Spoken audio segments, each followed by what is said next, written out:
And we're going to see that 1889, roughly 40 plus years after this synagogue was built, the synagogue was sold and became a Catholic church.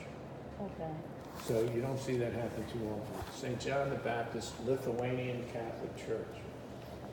Same format, nothing on the outside other than this bell tower was put on. And it was not known, there are no pictures of the bell tower, this is just a rendering. Okay. But when they did renovations to this building in 1958, 60, they found where there was an area that looked like something was standing there on the roof, but it was taken down, it was a church bell.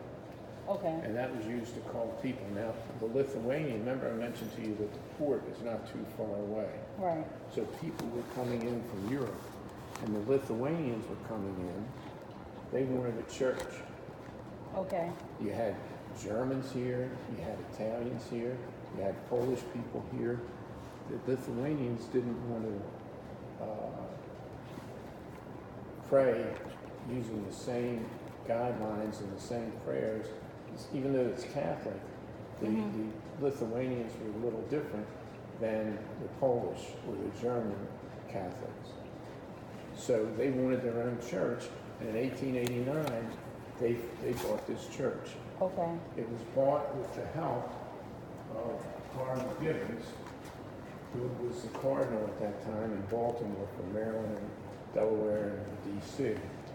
And he was able to get $12,000, and they bought this church for this synagogue, made it a church for $12,000. Now you'll see when we go upstairs, this is the upstairs.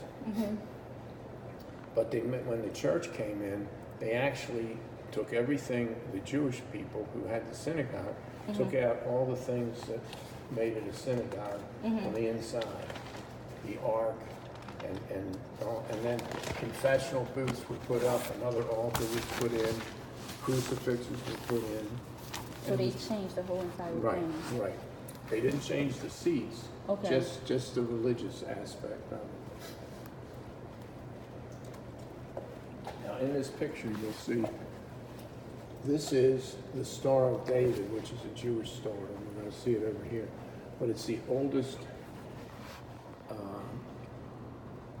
Star of David, the oldest window, you know, that's in the United States in any synagogue. This is what it looks like. We're going to see it upstairs.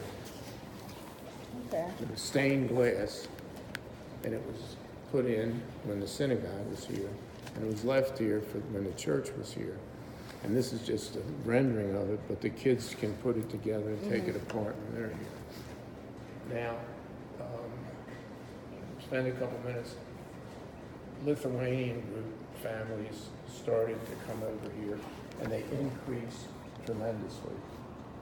A lot of Lithuanians came into the Jonestown area, and as you can see from over there, by 1905, this synagogue, or this building, it wasn't a synagogue, it was not a synagogue then, this building was too big, was too small for the big population of Lithuanians. Okay. So they decided to move to a church that had been built further up in the city and was not being used as a church any longer because those people had moved even further out. So they took over, it's in the downtown Baltimore area. They took over an old church and sold this building back to become a synagogue again. Okay. And when they sold it back, certain changes were made. It was known as the Shomrei Mishmeres HaKodesh Synagogue. Once again, an Orthodox synagogue, very religious. But at that time, 1905, they put a Jewish star here, and they put the name in Hebrew, Shomrei Mishmeres HaKodesh. So it was a synagogue, built as a synagogue, became a church, and then back to the synagogue. At that time, there were still a lot of people coming over in the early 1900s, coming to the United States. Baltimore, the harbor in Baltimore, where the ships were coming in with passengers, was the second biggest city in the country for Europeans to come into. New York was first through Ellis Island, and Baltimore came in down, On a port. Yeah.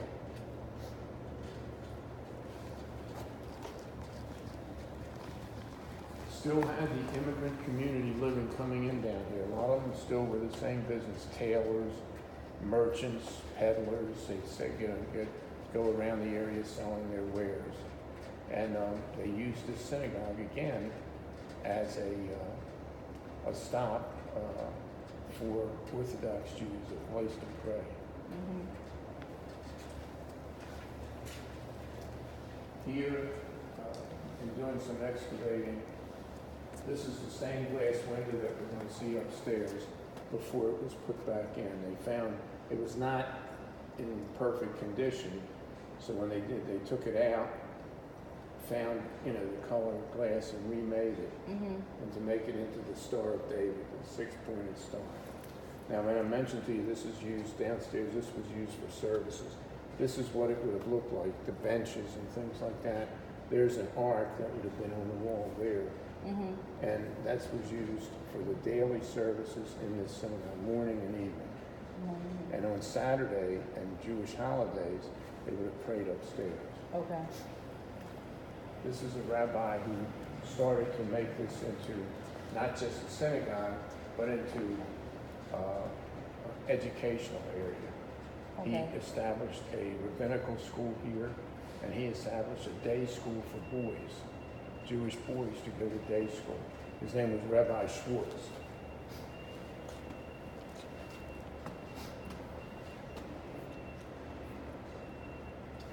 You say he made it more educational? Well, he was a very prominent rabbi, but he thought that he wanted to educate the young population. So he established a school for young boys, Orthodox Jewish school, known as the Talmudical Academy. It's right here. Okay. And that still exists today. It's in the Pikesville area of Baltimore County. Okay. All right, over the years, the building started to deteriorate. And this is a picture of what it looked like in the late 1950s. The city of Baltimore said, the building's not being used. You got to remember, we talked about the population that was getting older. They came here in the mid-1800s, and then a number of them started dying out. People were moving out of this area and moving further up to the city. Right. So they didn't keep their membership here. Right. What they would do. So the building started to terribly deteriorate, and it was going to be torn down and made into a parking lot. And a gentleman by the name of Wilbur Hunter, who was the curator of the Peel Museum, which exists downtown near City Hall. It's a museum that houses history of Baltimore. He said, you can't demolish this building. This is the third oldest synagogue in the United States. We've got to save it, which they immediately agreed to, and they started to raise funds, and they restored the building. So we're going to see over here, this is a picture of what you see just now, and this is how it looked restored in 1960 when it was 64 when it was rededicated. Okay. Just like it looks outside. Removed the Hebrew name, removed the Jewish star, and made it back what it looked like in 1840s when it was first built. Okay. And this is the upstairs that we're going to go to shortly. This was the day it was dedicated. Okay. Now, this building was expanded by about 30 feet to make it big enough, make it bigger. So the original building stopped right about here. This would have been the back wall. Okay. And then we're going to go back here. You can actually see what the back wall, this would have been the back wall of the synagogue. Oh, okay. So, the back wall would have gone right to where we came in. I mean, the length of the building. Yeah, They it then wouldn't put have been in about, this part. right, this was an area that had a couple houses, and it was known as, back here it was what was known as a mikvah. A mikvah is a ritual bath, and it's not, at that time, and it's still, there's some still today, it requires, does not use running water.